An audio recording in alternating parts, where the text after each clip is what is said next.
There we go, it's warming up. First of all, apologies, I'm very sick, so I sound horrible today. But thank you all for having me here today to talk to you a little bit about the census. If you don't mind, I'm going to stand. I've been sitting for quite a bit.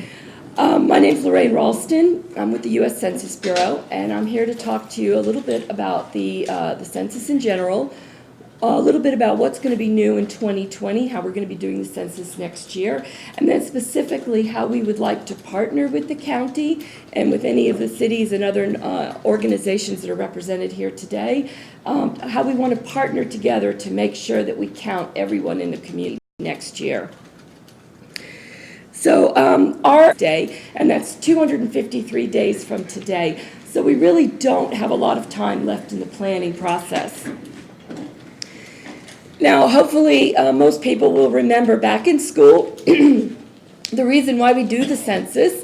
The census is actually included in the Constitution. It's Article 1 of the Constitution. And the Founding Fathers thought it was very important that we count the population once every 10 years, which is why it's included in the Constitution. The first census was done in 1790. This will be the 24th time that we've done the census. And back in 1790, when we did the first census, there was no Census Bureau. The census was actually conducted by the U.S. Marshals. There were 16 marshals that did the first census. It took them 18 months to wander around the country on horseback, knocking on doors and cabins and everything. And they found about 4 million people living in the United States then. So next year when we do the census, we're clearly going to find more people living here, and we're going to get it done in a far shorter amount of time. Now, according to the Constitution, the most important reason we do the census is this is how we divide up the House of Representatives. The 435 people in Congress are divided to the states using census data. And in 2010, based on the data from the 2010 census, Washington State actually gained a representative. We currently have 10 in Congress now, which is wonderful. You can see on the far right, quite a few states lost representatives because their populations were declining. So just for this reason alone, it is absolutely critical that we make sure every person gets counted, because this is our voice in Washington, D.C. Now, another very important reason why we need to make sure we count every person is money, specifically federal money. The federal government disperses about $675 billion every year using census data. And these are really important programs in our communities. Things like the school lunch program and Medicaid and Section 8 housing and transportation planning, Head Start. All of these programs use census data to determine how much funding the federal government will provide a state. So these are our tax coming back to our communities. So that's really important that districts are divided up using census data. Our voting districts are divided using census data. The businesses in our community use census data to determine whether or not they want to open a business in the community or to understand who their customers are. So because so many important decisions are made every day using this data, it is absolutely critical that it is complete and accurate. Now, what's going to be new in 2020 is the big thing that we really want to get across is we want to make it easier for people to answer the census. Specifically, we want them to self-respond. That's the word that we want the expression we want people to remember. If you don't remember anything else today, please remember the expression self-respond. And what we mean by that is when you're notified that it's time for the census next year, you take it upon yourself to answer the census. You don't wait for someone to come to your house to knock on the door to collect that census information. It costs a lot of money for us to hire people to go knock on doors. So we want people to self-respond. So to make it easier for people to do that, for the first time ever, you'll be able to answer the census on the internet. You can go to, you can answer it on your laptop, on your desktop, on your mobile phone. You can do it at home, at work, at the library, at the coffee shop. You're not limited to a location. It's possible because it's very expensive. Yes, sir. So I have a question. If people self-respond, how will that help you to not have employees doubling up on going to their house? Because you said it costs a lot of money. It does. Right, so how are you gonna, if I answer the census, Mm-hmm. how is the Census Bureau gonna know not to send someone to my house? Right. To Yep. ask me if I've already done it? Sure. So we track the responses as they come in, and clearly if you answer online, it's almost real-time reporting. So we track every response that comes back. And after, and I'll go into the timeline in a little bit, but after we've given the population an opportunity to self-respond, that's when we move into the next phase, which is the knocking on the door phase. Okay, thank you. Finally, we're also using technology more with the Census Bureau to save money, to be smarter. A good example of this is next year we still will have to have some people knocking on doors in our communities. We will always probably have that, have to have that. But in the past, we would have captured that information on a paper form. It's very costly. We have to take those paper forms to an office. A data clerk has to put it into the database, then we have to destroy those paper records. It costs a lot of money. It's very time consuming. Next year, our workers in the field will actually capture census data using tablets or laptops. So it'll be very costly. We'll have almost real-time reporting, and it will save a lot of money. Now, on the road to 2020, it's 2019 with 253 days to go. The big thing that we're doing this year is we're establishing where we're going to count the population. We count people where they live, not where they work, where they live. So to count people where they live, we have to identify every residential unit in the country. This is a massive, and that's where we're going to count the population next year. We're finishing that work up this summer. And by the third quarter, we will have that final list that we'll share with all the municipalities indicating exactly where we're going to be counting people next year. Get a local message to the community, letting people know the portal will open and people can go online from that point in time to start answering the census. The portal will stay open for a brief period of time to be determined. And then we're going to spread my germs.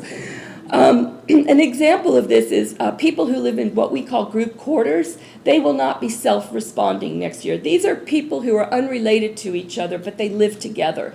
They live in a nursing home or a prison or a dormitory. So we'll actually send enumerators into those locations to count the population. People who live on tribal lands, we will send enumerators into those locations to count the population. So your transient locations, your RV parks, your marinas, we'll send people there to do the count. So it's going to take us a few months to complete the count. By August time frame, we move into the phase that you were just describing. This is the knocking on the door phase. The government calls it non-response follow-up, or NORFU. We go back 3, 4, 5 times to get that census information, because by law we have to count the population. It is the most costly piece of the operation. We want to reduce it down as much as we can.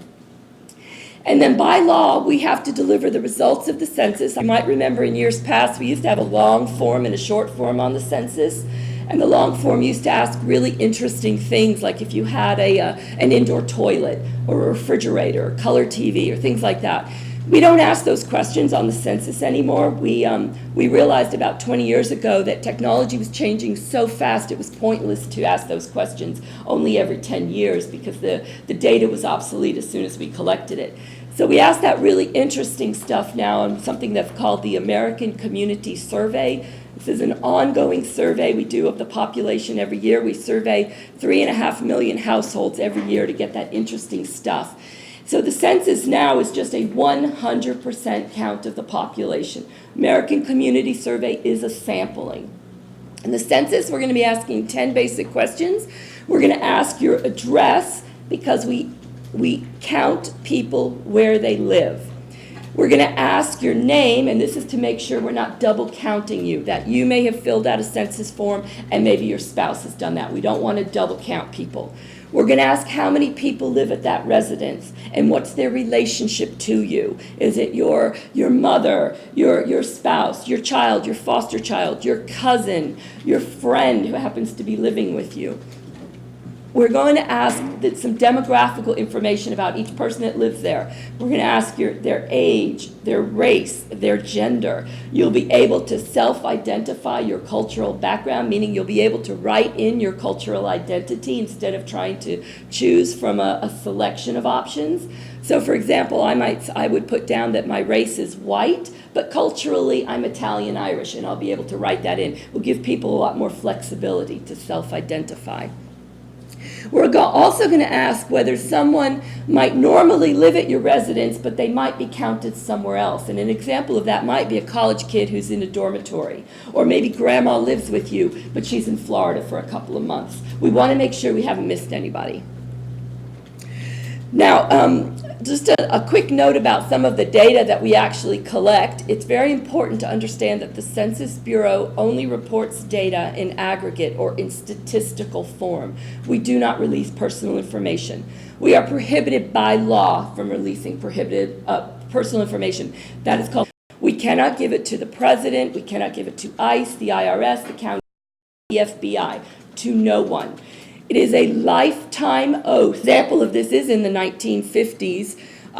President Truman had to move out of the White House. They were renovating the White House, and they had to move the president and his family into a neighborhood in Washington, D.C. The Secret Service wanted to get personal information from the census. We will report that everyone living in this census tract. So we've divided the entire country up into census tracts, and we're sitting in one right now. And on December 31st, we might say that there's 1,000 people that live in this census tract, and 10% of them are Italian. We are not going to release a list of all the names and the addresses of the people who said they were Italian. We do not release that personal information. Now, that being said, anybody who's ever done genealogical research knows you can go back and look at census records and find out we're going to release the personal information from the 1950 census. We want them to want to have a voice. We really want to encourage people to self-respond, and we need your assistance in your communities to get that message out to people, to please self-respond as much as possible. And then finally, we want to engage with organizations to help us reach populations that might be a little bit harder to count, to make sure that everybody gets counted. And some of those populations that are hard to count are very obvious. Obviously, homeless people are very challenging. We're going to work with homeless coalitions throughout the country to make sure we can count homeless people. People who are immigrants to our country, people who don't speak English, they're very hard to count. Perhaps in the country of they come from, they don't do a census, they don't know what it is. All these programs use census. It's hard to count seniors in and help idea something. Migrant workers, clearly, Central Eastern Washington, we have are counted. And then finally, we need to make sure that the renters in their community know they need to fill out the census. Now, I've just pulled some data from the 2010 census and from some of our surveys that we've done through the American Community Survey, just to kind of give you guys a snapshot of your county. You can see that your population is growing. You've got the 2018 estimated population there, so you are growing. You've got about almost 23,000 housing units throughout the county where we're going to be counting people next year. That's a lot. We are going to have to count people at every one of those 23,000 locations. About 33% of your county is renting. That's quite high. We are seeing that across the state of Washington. Housing prices are very expensive. We've got a lot of renters. So we want to look at that and see what can we do to reach out to that. You've got not a huge population of foreign-born people in the county, but you've got a significant number that we want to make sure we count. Population younger than 5, about huge or low internet access, based on our estimates. That's a huge number. So right there, because of the internet component next year of answering the census, we might want to look at what can we do. Community centers, all the libraries throughout the state will be census hotspots. Your coffee shops, restaurants, church halls, any place that people can go and get on Wi-Fi.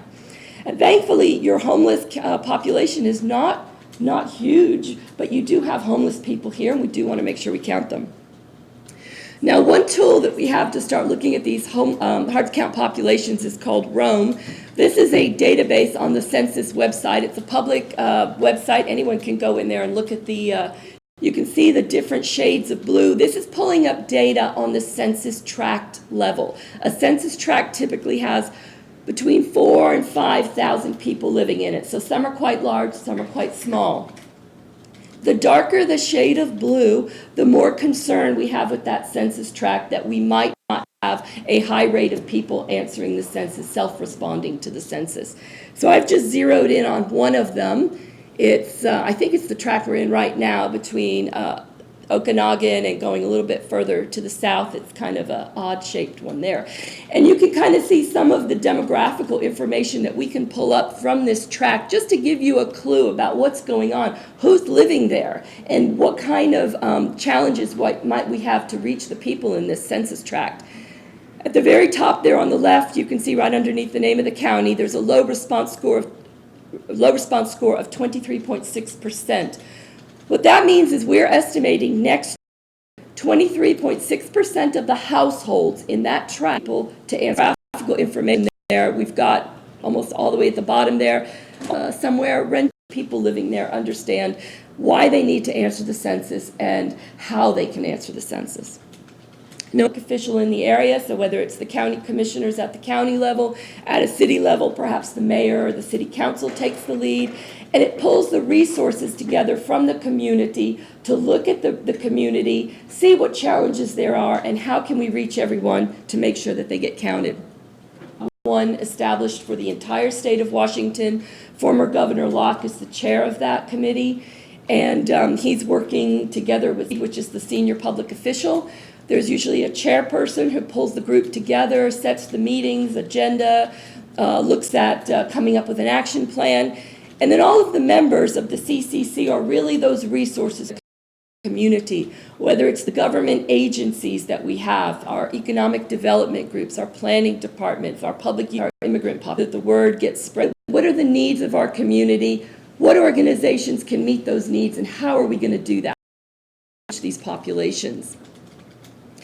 Right now, we're going to look after specific populations that might be a little bit harder to count.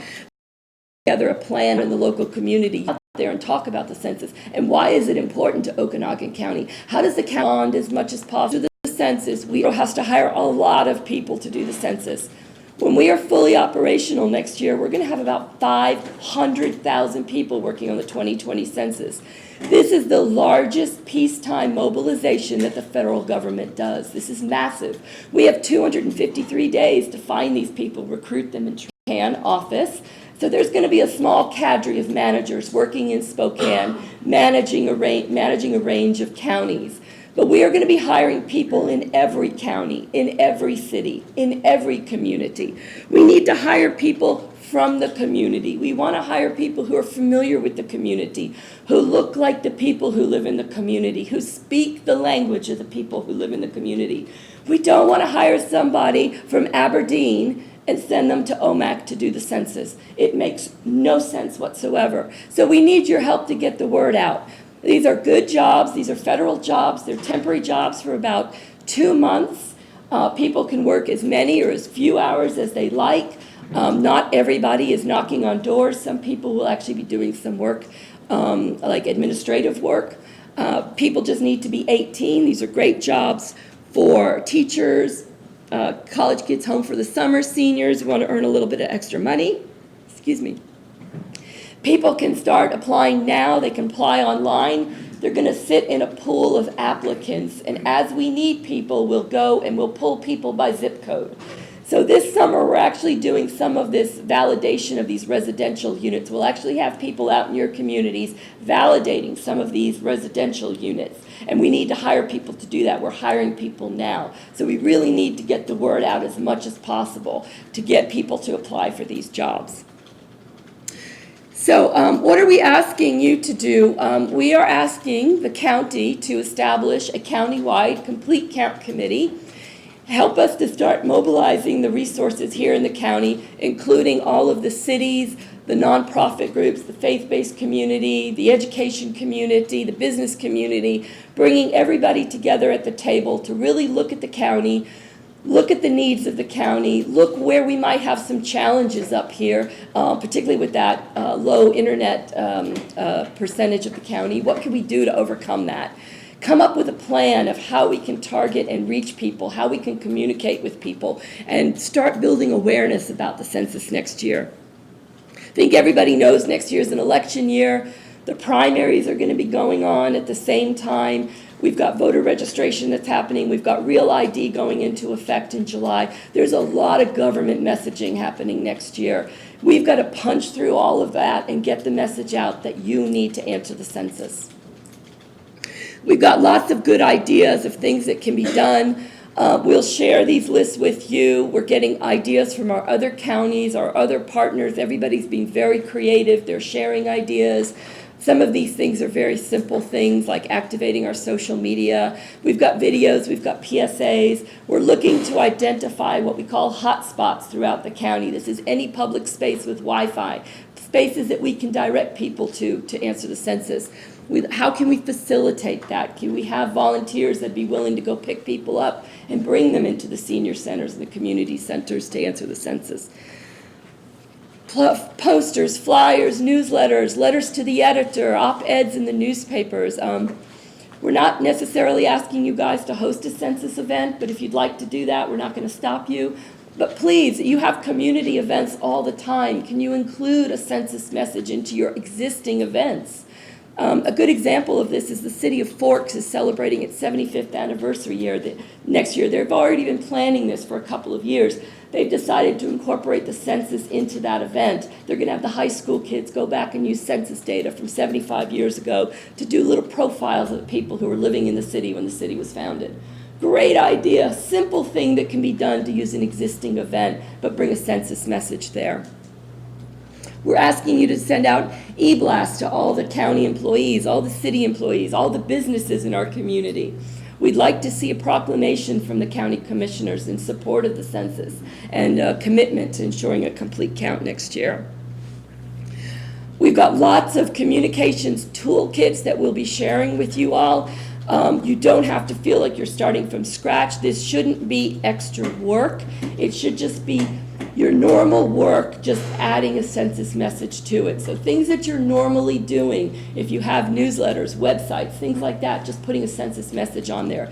We've got lots of materials that can be used for any organization. Nobody needs to feel like they have to start from scratch.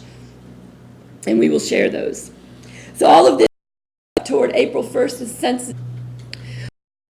So that's it for me. My apologies for my voice. But do you have any questions or anything that I didn't cover that wasn't clear?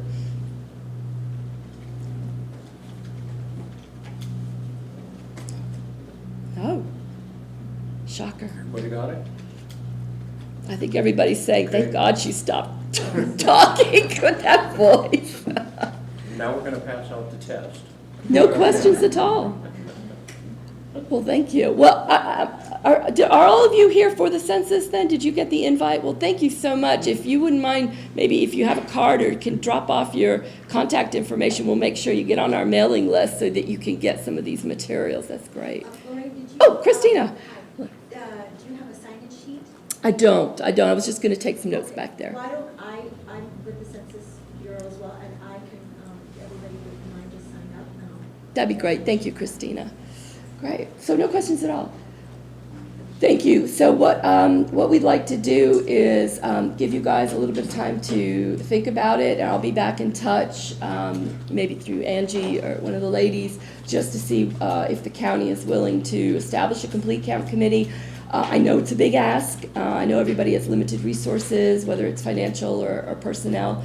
A lot of your surrounding counties are establishing complete count committees. It's possible that you might want to join forces with one of your neighboring counties. For example, I think Chelan and Douglas counties are coming together to do a complete count committee. So it's possible we could do a 3-county committee. We've got several counties that they're joining forces together because they just can't do it on their own. So that's also an option as well, if that's something that you might be interested in partnering with one of your neighboring counties. Well, great. Well, thank you very much for your time. I sincerely appreciate it. Thank you very much.